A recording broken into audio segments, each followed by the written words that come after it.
आप देख रहे हैं भायंदर सत्ता न्यूज। शासन से जुड़े लोगों को इस इलाके के समुद्री किनारों को लेकर एक विशेष डर है। ये डर आतंकियों के घुसपैठ से जुड़ा है। करीब 30 वर्ष पहले 12 मार्च 1993 को मुंबई में सीरियल बम धमाके हुए थे। करीब 12 बम विस्फोट किए गए थे, जिनमें बड़ी मात्रा में RDX का इस्तेमाल हुआ था। वर्ष 2008 में मुंबई शहर में एक बड़ा आतंकी हमला हुआ था, जिसमें पाकिस्तान से आए आतंकियों ने अंधाधुंध गोलीबारी की थी। मीरा भायंदर में निर्दलीय विधायक गीता जैन ने SK स्टोन ग्राउंड पर आयोजित विशाल जनसभा में अपने एजेंडे को साफ करते हुए कहा कि शहर से धर्मांतरण और लव जिहाद को हर हाल में रोका जाएगा। उन्होंने जनता से अपील की कि भ्रष्टाचार मुक्त और सुरक्षित समाज बनाने के लिए सबको मिलकर प्रयास करना होगा।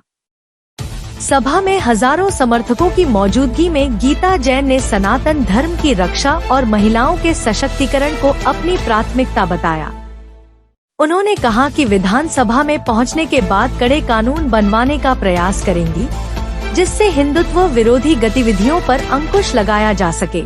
सभा में उत्तर भारतीय समाज के प्रमुख नेता और कई गणमान्य व्यक्ति उपस्थित रहे, जिन्होंने गीता जैन के नेतृत्व को सराहा और समर्थन का भरोसा दिया। सभा का समापन हिंदू और हिंदुस्तान के नारों के साथ हुआ। आइए देखते हैं इस अवसर पर गीता जैन ने और क्या कहा। देखिए, विरोधियों के पसीने छूट रहे हैं और उन्हें मेरी जीत साफ दिखाई दे रही है, और इसलिए वो अब और कुछ न कुछ नया करने की कोशिश कर रहे हैं। हर रोज एक नया लेटर लेने की कोशिश कर रहे हैं। आज मेरे मंच पे सभी मंडलों के संघों के प्रमुख बैठे थे। तो लेटर ज्यादा इम्पोर्टेंट है या उनका यहाँ आके मुझे समर्थन देना ज्यादा इम्पोर्टेंट है, वो तय कर लें, और इसीलिए और पसीने छूटेंगे। दूसरा, बार बार ये लोगों को भरमाने की कोशिश कर रहे, कटोगे बटोगे लूटोगे। अरे बाबा, आप अगर कट गए बट गए, मैं तो हमेशा से आह्वान करती हूँ कि 2019 में जितने भी लोगों ने ये गलती की थी, 65,000 लोगों ने अपनी छोटी सी एक मिसअंडरस्टैंडिंग उनको हो गई थी, भ्रम हो गया था, और उन्होंने पार्टी के प्रेम में, उनको नहीं मिला था, वो पार्टी के प्रेम में दिए गए वोट जो उनको मिले थे, मैंने उनसे अपील की कि अब की बार वो गलती ना करें। श्यामा प्रसाद मुखर्जी ने कहा है कि जब जब कोई मजबूरी में पार्टी गलत कैंडिडेट को चुनती है, तो जनता का फर्ज ये होता है कि पार्टी की गलती को सुधारे।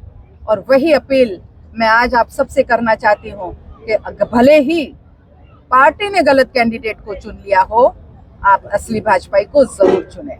मैडम, उनका कहना है कि गीता भरत जैन को अगर वोट देते हैं तो वोट मुजफ्फरपुर जाएगा, तो क्या है? 2019 में तो नहीं गए, ये भ्रम है। मैंने कहा ना, वो डर गए हैं, तो किसी न किसी तरह वो चाहते हैं कि लोगों को भ्रमित करें, और हमारी भोली जनता भ्रमित हो जाती है कभी कभी। लेकिन आज मैंने उनको समझा दिया है कि ऐसा कुछ नहीं होने वाला। 2019 में भी यही स्थिति थी, तो 2019 में गीता जैन को चुन के आपने भेजा था। 2024 में कुछ और नहीं होने वाला। 2024 में भी जिस व्यक्ति को 2019 में लोगों ने नकारा था, लोगों ने दोनों को नकारा था, और वही स्थिति आज भी बनी हुई है। लोगों ने दोनों को नकारा है, और मैं बहुत बड़े उन्होंने कहा है कि हिंदू शेरनी अपने आप को कहती है, इन्हें जंगल में जाना चाहिए। क्या जवाब देंगे आप?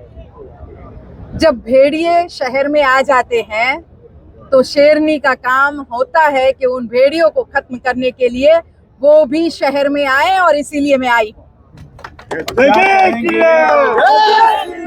नारे को नया नगर में ले जा रहे हैं, जय श्री राम बोल रहे हैं, और उन्हें उनकी मनसा है कि मैं हिंदू परिवार में क्यों नहीं पैदा हुआ। देखिए, कैसा है कि ऐसा उन्हें सिर्फ और सिर्फ 4.5 साल बाद लगता है, जब जब उन्हें हिंदू के वोटों की जरूरत होती है।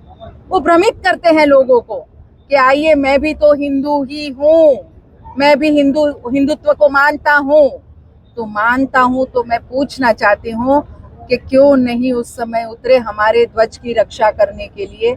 आज जिस ध्वज को वो फहरा रहे हैं गर्व के साथ, 22 तारीख को उसका अपमान किया जा रहा था, हमारे बहनों का अपमान किया जा रहा था, हमारे धर्म का अपमान किया जा रहा था, तब वो कहाँ छुपे हुए थे? मैं दोनों को पूछती हूँ। दूसरे भी थोड़े दिन बाद बाहर आए, बिल से बाहर आए, थोड़ा सा डर कम हुआ कि शेरनी ने काफी कुछ कंट्रोल में कर लिया है, तब ये गीदड़ वापस बाहर आके कहते हैं कि हम अमन शांति यात्रा करेंगे।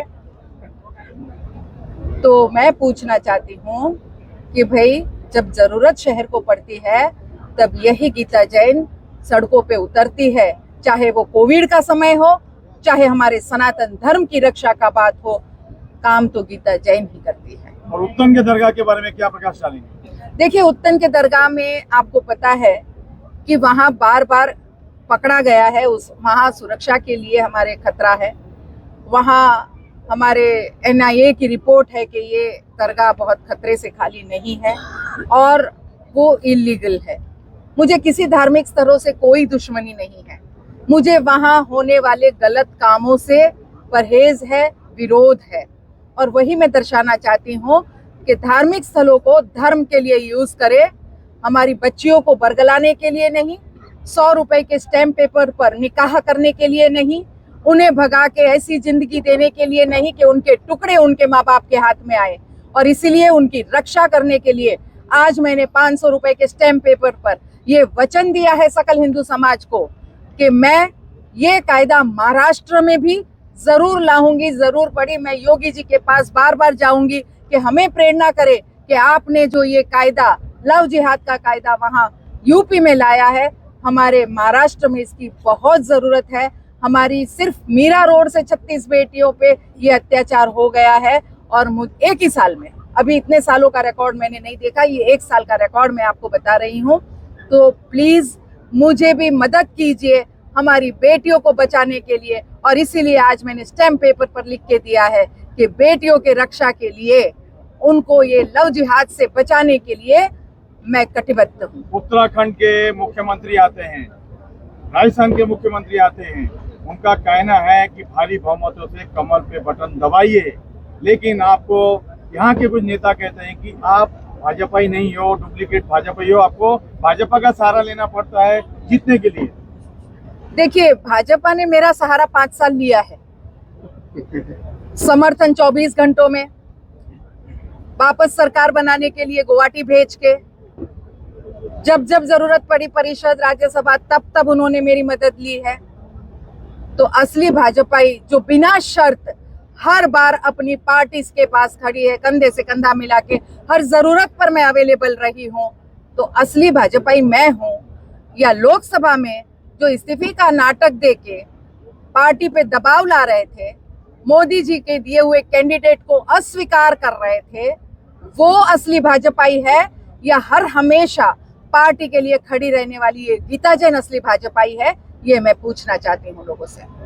जितने मंत्री आ रहे हैं यहाँ पर, बड़े बड़े मंत्री आ रहे हैं, उनको क्या संदेश देंगे? एक व्यक्ति को जिताने आ रहे हैं और आप अकेले यहाँ पे मैदान में डटी हुई है। देखिए, उन सभी का आदर है, इस शहर में मैं सभी का आदर करती हूँ, उनका वेलकम करती हूँ, आए बिल्कुल खुशी खुशी आए।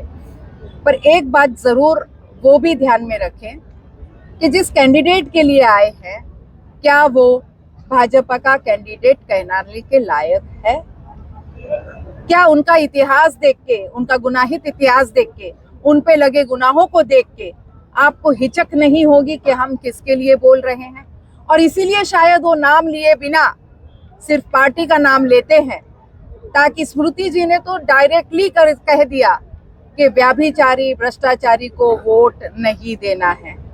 तो फिर इनका इशारा क्या था कि ये जो सच्चा भाजपा यहाँ खड़ा है, गीता जैन, उन्हीं को वोट दीजिए। मॅडम काय सांगा, जनरल लीडर